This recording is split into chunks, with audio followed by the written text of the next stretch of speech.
Hi there. Needless to say, this autumn has been a very difficult one for getting onto the fields, certainly October and November being very wet, and not just wet, but also rather dull. Not much in the way of sunshine to help the evaporation rates off the fields, and not much in the way of strong winds either to help things dry up and move the water on either. Now, looking back at how many dry days we've had so far this month, this takes us up to the 25th of November. So out of 25 days, this is how many have been dry based on radar estimates. And you can see parts of southwest England where you would normally expect 6 or 7 dry days in the month of November on average. We've only had 0, 1 dry day in some places. Compare that to Western Scotland. This is the interesting stat for this particular month, because here normally you only get sort of 7 or 8 days of dry weather, but actually we've had double that, 14 or even 15 days so far this month of dry weather. And that's because the jet stream has been further south than normal, driving the rain and the areas of low pressure further south from their normal track. And so it's England and Wales that have borne the brunt really of the heavy rain. And actually it's been dry quite a few of the days, as you can see here across parts of Western Scotland. Now, talking to you on the phone lines over the last couple of weeks or so, we're hearing that winter wheat drilling is up to about 50% now. It was 30% just a week or so back. And that's thanks to the slightly drier weather we've had over the last 7 days, helping you to get out and about onto some of the light land in particular. And looking further forward, there may be a bit of a glimmer of hope on the horizon in terms of more in the way of dry weather, and we'll talk a little bit more about that in just a few moments or so. Now, the jet stream pattern at the moment, it's very zonal, as we call it, when it's lined up from west to east across the Atlantic, driving areas of low pressure in towards the UK. That's what we call a zonal pattern. It's quite an active pattern. But by the weekend, things will start to change. You'll notice as I look now at the weekend pattern how much different it looks. Big amplifications, big trough digging out west, big ridge over the central part of the Atlantic, and then another trough coming down across the UK. And when you get this very amplified pattern, it tends to mean things slow down. And so instead of multiple areas of low pressure coming in one after the other, you get stuck under the same sort of weather type for an extended period of time, a few days, for example. So it's likely by the end of the week, we'll still have low pressure close by to start the weekend, but eventually we'll get into this ridge portion of the jet stream, which means the second half of the weekend and into early next week, things may actually dry up for a few days and give some respite and hopefully let you get back onto the fields. Now, we're also hearing this year is unusual in the sense that some farmers have been able to drill wheat twice because last year was so dry. So the winter wheat drilling didn't really take place till January in some places early on this year, and then a second drilling going on right now. So just highlighting really how unusual the weather has been, not just this year, but actually over the past few years as well. Now here's the pressure pattern for Wednesday this week, midweek, low pressure slap bang over the UK with various bits and pieces of rain and showers rotating around it. So it's an unsettled look really for the next couple of days or so. No real change really to what we've seen so far. That low will gradually pull away to the east, and in doing so will set up a northerly flow by Friday and into the weekend. So, you know, by the end of the week, things are drying up inland. There'll still be some showers running down these North Sea coasts. You're bringing cold air over the warm waters of the North Sea at this time of the year, so that's the perfect recipe for showers. But generally speaking, if you're inland away from that northerly wind, you should have quite a bit of dry weather, I think, later on this week. As you can see, this ridge of high pressure just extending down across the UK. Now, cast your eyes out west, because we've got an area of low pressure down here, and that's going to be creeping ever closer and may threaten to push some rain in, this sliding low, into the south and the southwest of the UK. Now, there's still a bit of uncertainty about exactly where this low will go. The centre at the moment, the most favoured solution, will probably take it down across the Bay of Biscay into northwest France, but its northern flank may push some rain into southwest England, maybe even into some southern parts of England, South Wales, for a time later Saturday into Saturday night. Cold air to the north, of course, under this ridge, so there may well be a little bit of transient snow over the high ground of Wales, maybe the odd flake mixed in on some of the hills across southern England, but probably nothing too significant. And in either case, that will pull away, allowing this ridge then to build in more strongly later on into the weekend.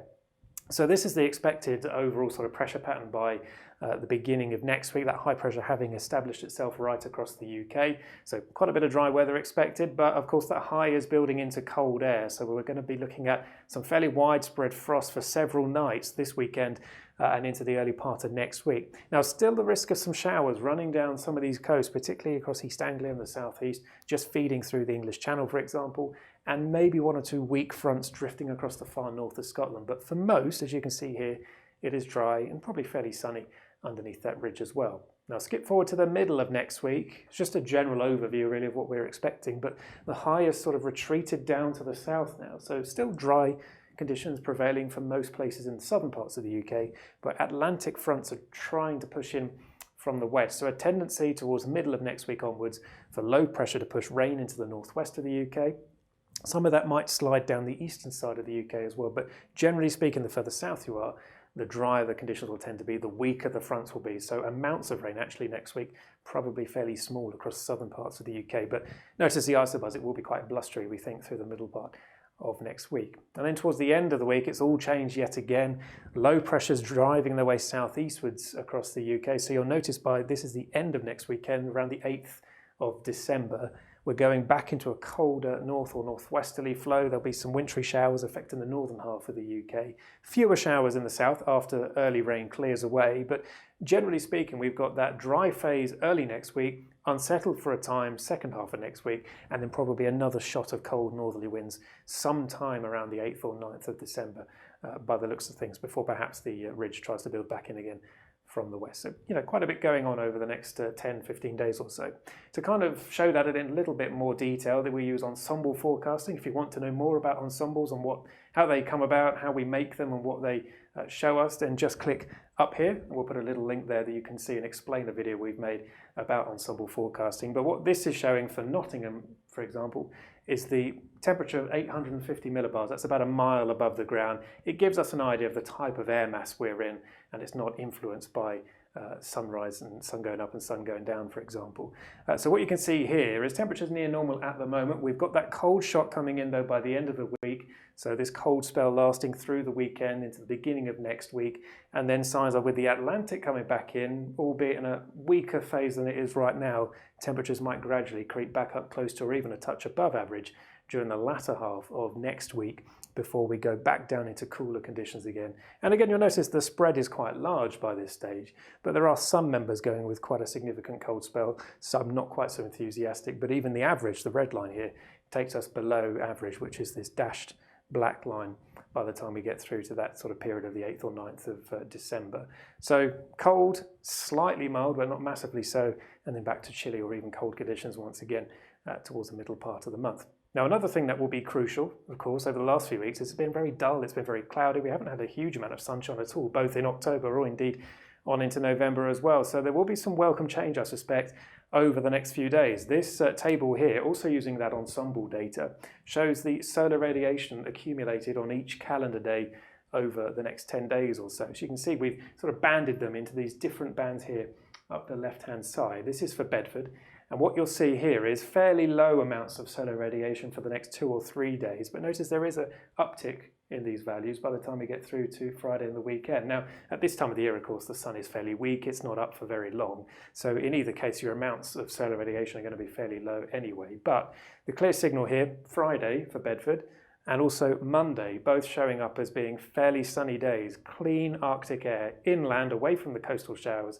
There should be quite a bit of sunshine by day. Now there will be a bit more cloud on Saturday because that area of low pressure, remember, approaching from the southwest, might throw a bit of cloud ahead of it. So the sunshine amount's diluted a little bit, but still could be fairly sunny depending on the track of that low.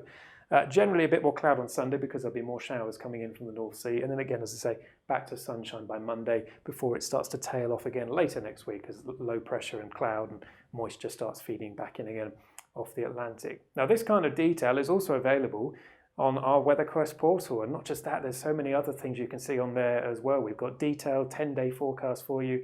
We've also got the probability forecast, such as that solar radiation, but you can also look at temperature, wind, rainfall, evaporation rates going forward over the next couple of weeks or so, and of course the monthly forecast, this video, but in much more detail for the UK and indeed across Europe as well. There's a free two-week trial, so if you are interested in having a look at the Weatherquest portal, then just send us an email to info@weatherquest.co.uk and we'll set you up an account and give you a free 2-week trial, and so you can see what's going on, what we offer. Now looking further ahead then for the next few weeks across Europe, this is a bigger picture. This is between the 2nd and the 8th of December, so week 2 of our monthly forecast. Red's here indicating where pressure is higher than average for the time of the year. So a clear signal here for high pressure to build up from the southwest early part of next week. A cold northwesterly flow to start the week as well, lower than average pressure across Eastern Europe.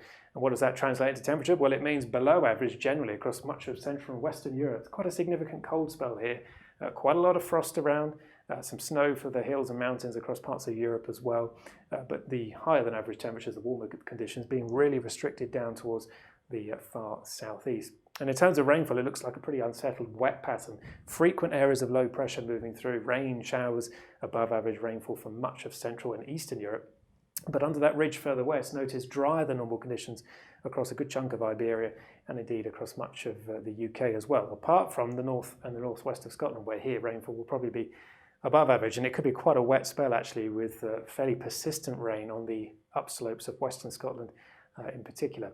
Now looking further ahead towards the middle of December now, lower than average pressure covering much of Europe. Quite a strong signal here for below average pressure, and that does mean it's going to be a very unsettled period of weather, we think, and not just unsettled, quite cold across northern Europe with more of a northerly flow. So there could be quite a bit of snow across Scandinavia, for example.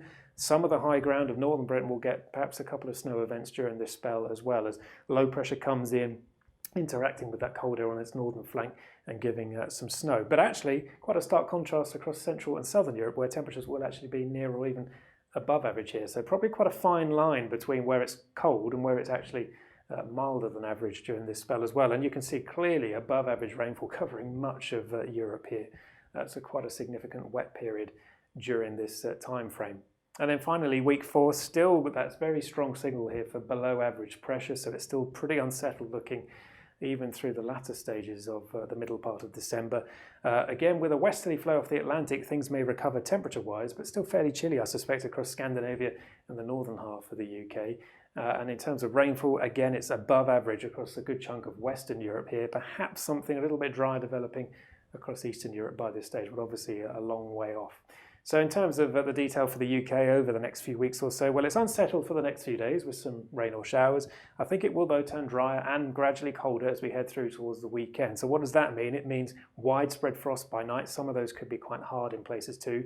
There could also be some fog or freezing fog, which could be slow to clear inland where we've got those light winds. There'll be some coastal showers, particularly across the north and the east of the UK, down the North Sea, for example. But inland parts, there should be quite a bit of dry weather, I think, late weekend and early part of next week. And then gradually turning milder and unsettled through the course of the middle and latter part of next week. But it could take some time before the mild air gets down towards the far southeast. And again, most of the rain next week will be across the northwest of the UK, with smaller amounts, generally speaking, the further south and southwest you go, before perhaps something a little bit colder developing around the 8th or 9th, and we'll sort of fluctuate between that sort of cold air in the north, mild air across the southern half of the UK. Quite a range of temperatures I expect over the next few weeks or so. So as I say, quite a lot going on. As ever, we'd love to get any feedback from you, and of course you can keep up to date with the latest forecasts on our various social media sites.